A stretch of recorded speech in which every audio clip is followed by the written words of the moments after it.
welcome to Retro Racing, the inaugural round.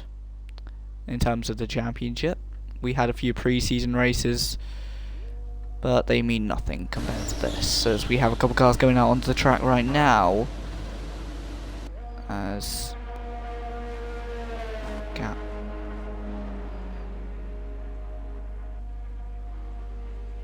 There we go. Right, I'll sort that out. Actually, do you know what? I'm going to turn the tyre thing off. Yeah, there you go. Turn the tyre thing off, then turn the gap to leader on. Actually, do you know what? No. Fast laps. Right, we're here then for qualifying for Retro Racing League. As you can see, we're on F124. And we're looking at the Brawn car. Going over the Dunlop corner. Just behind that we have Tim-N and Matty as well. Tim-N in the 2020 Mercedes. Matty in the also glorious Jordan. Referencing the mid-2000s. But yeah, if you haven't clocked on already, these cars are all retro cars. Or retro recreations of cars. There's been a bit of a moment there for Devons there. I'm not too sure what happened there. There's a couple more cars coming out on laps, but yeah, so Retro Racing, it's bringing old teams back to life in F1 League Racing. As a form, into the wall there goes DX RCS, and DX RCS now has two X's over his eyes because that was a huge impact that has taken him out of qualifying. And I have to say, that was a very impactful crash, I must say, through the S's, but not one that he would like to make here in qualifying if he wants to be anywhere up in the top 4.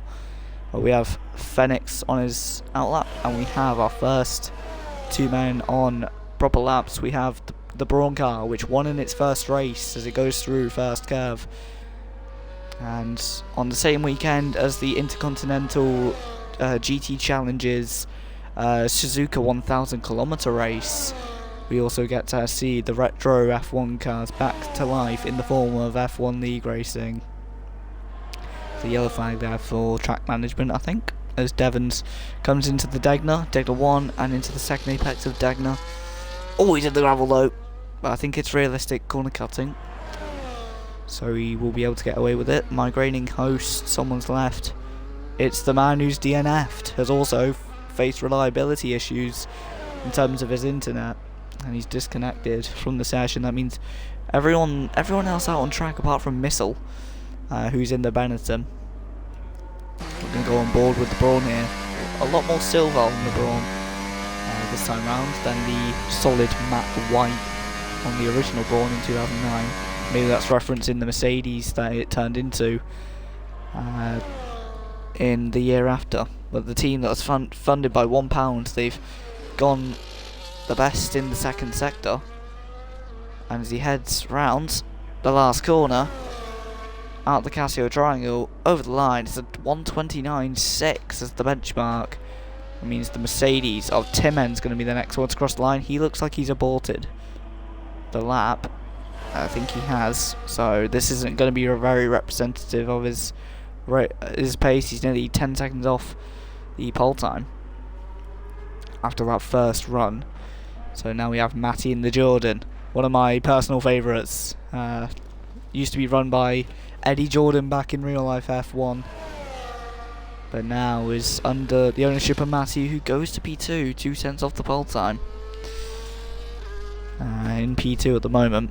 As meanwhile the Ferrari, you can see in the background, Phoenix goes to third, 1:30.8, a second behind the Jordan here. Obviously Eddie Jordan this year, he did sadly pass away. Rest in peace for Eddie Jordan.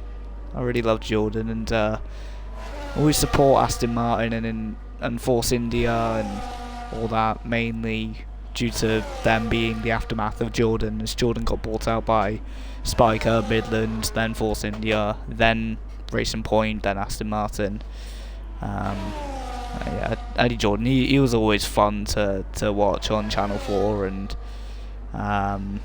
yes, he's really blessed the F1 grid with one of the great teams. As meanwhile, one of the great laps here by James, who goes 3/10 ahead of Devons for the pole time in his Benetton. So we have two Benettons on the grid. We have James and Missile, as you can tell by the B-Tech versions of the symbol. So we see, I think we have Timmen in the gravel. I was about to say he's coming out the final corner to finish the lap, but he is 7/10 off his previous best lap after that little excursion out the final corner. That means Missile is going to be ready to fire on his first flying lap. There's a yellow flag for one of the Jordans going slowly, and one of the Ferraris as well, as you can see. Phoenix backing out here. I wonder if they're going for a second push lap. They might be. Devons, I think he was on a lap, but it looks like he's backed out. There's James. He looks... Is he on another lap as well? Or was he just rushing to the pits? Not too sure. We'll find out. As there's a car off, that's Missile, who's going slow. Looks like he made a mistake there. So that's going to cost him on his first out lap. Here's the Ferrari and the Jordan pit. So Phoenix and Matty both pit after their first runs in qualifying here. We have the Mercedes of Timmen in P5. Just heading through. Do I reply to chat? I do when I look at it, but normally I don't look at it.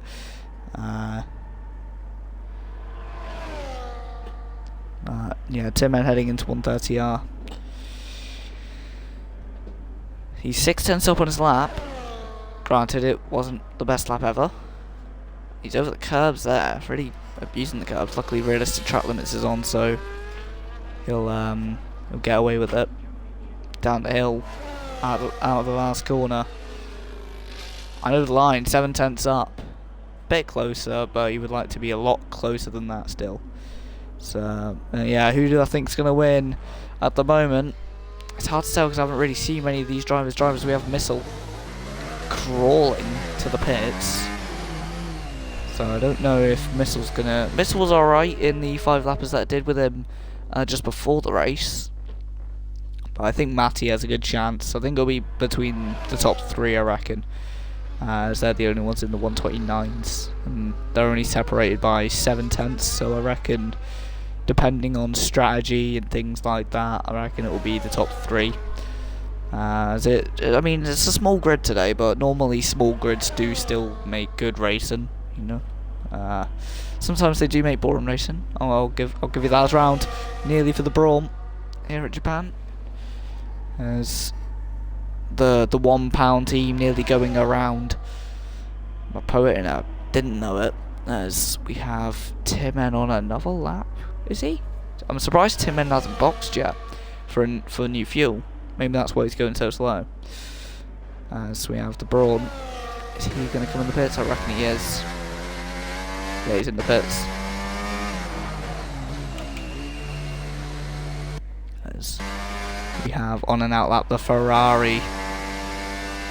And last time I saw this much yellow and white on a Ferrari, it's 2024 actually, wasn't it?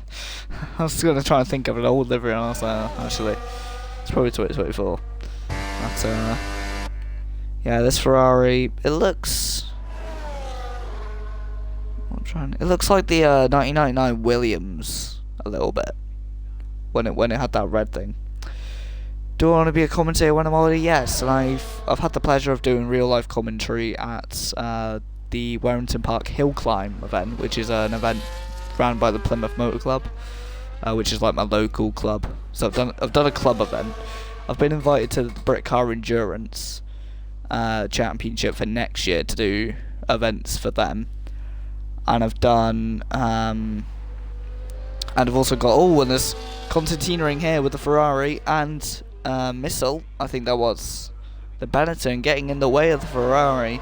Two of Schumacher's darling cars have gotten tripping over each other.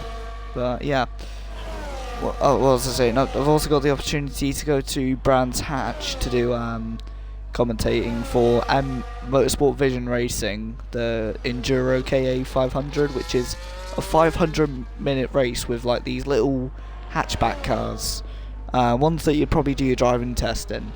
But yeah, also Britcar, that goes to circuits like Brands Hatch, Silverstone, things like that. So I've got a lot lined up, but the only thing that I need to sort out that I'm struggling with at the moment is transport. Obviously, being 16, I can't drive yet.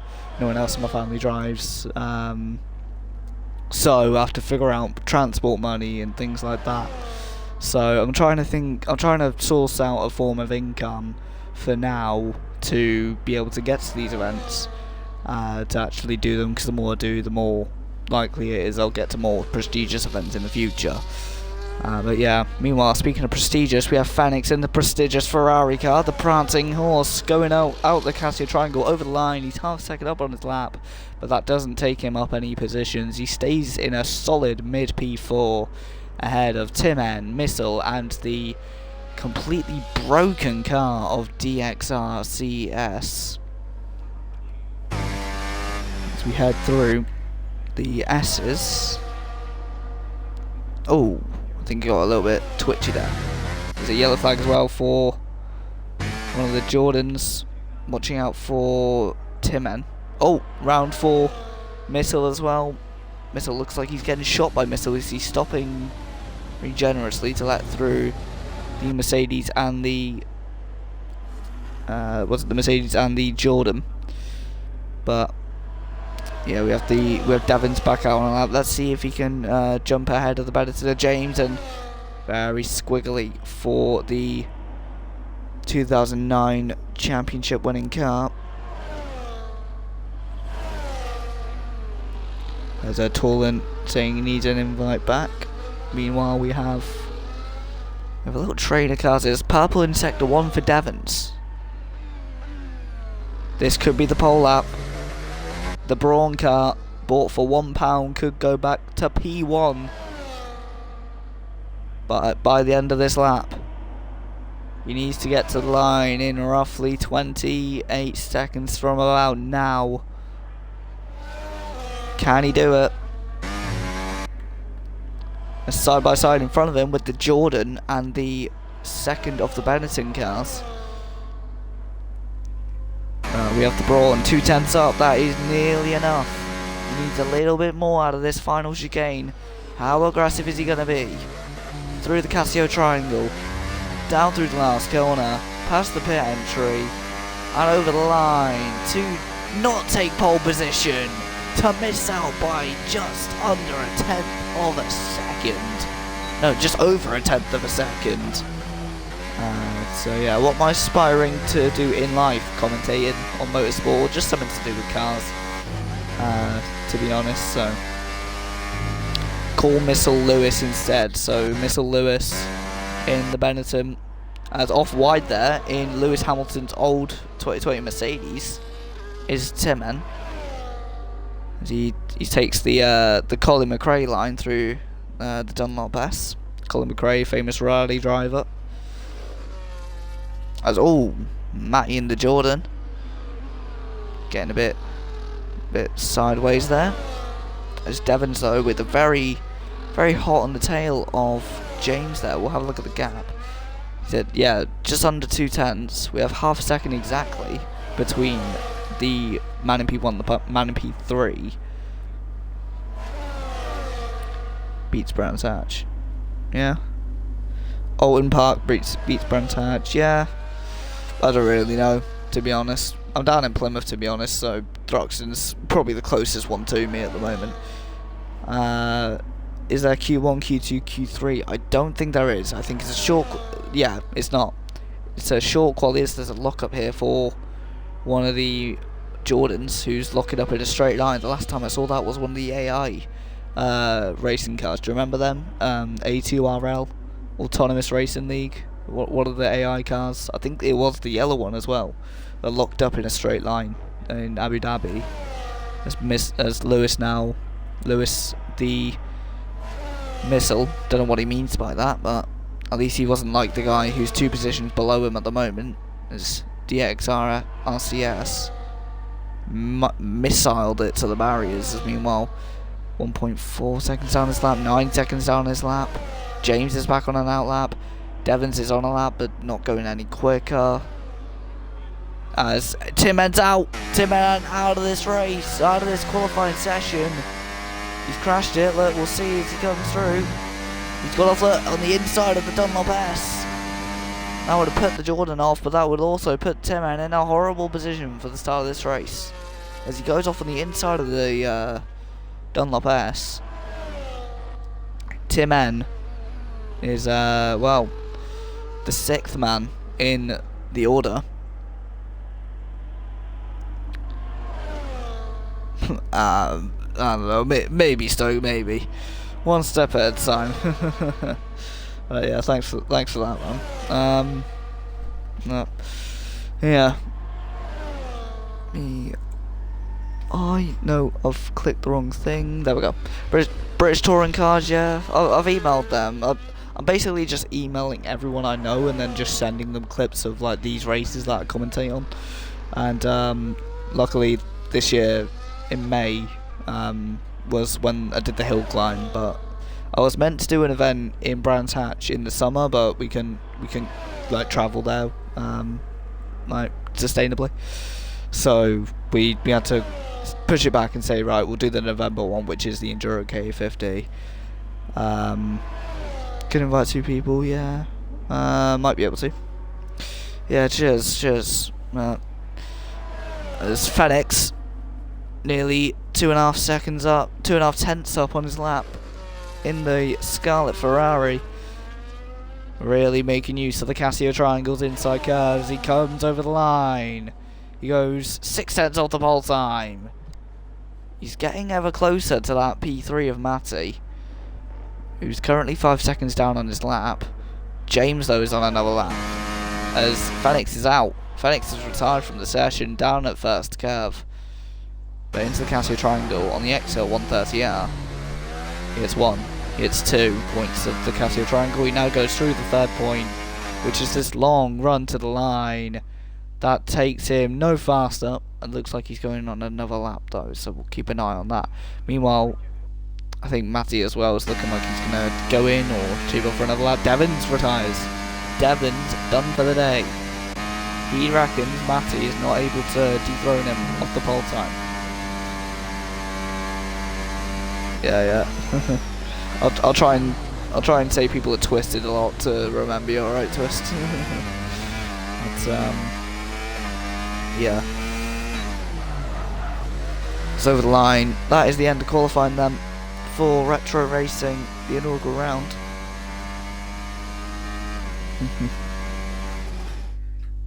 Yeah, we'll do. But yeah, that's the end of qualifying then. The whole field separated by at least under 10 seconds. That's from 1st to 6th. Obviously, the 7th place man didn't set a time. Yeah, looks like a very close grid then. We have a couple of DNFs, a couple of people retiring. As we had some invalidations for we had some warning for track limits and speed limits and all that stuff. No pit stops, even though people did go back to the garage, but the game doesn't count that. Spinny spin on the S's. Yep, the Dunlop S's are not the best, I must say. As I've got some fun corner name facts about Suzuka, if you'd like, before the race. So, we have the 4th corner on the S's, so turn 5 on the entire track, it's part of the S's, but it's known as the anti-banked corner in Japan for, I was about to say no reason, but it is for a reason. It's because it's an anti-bank cut. Anyway,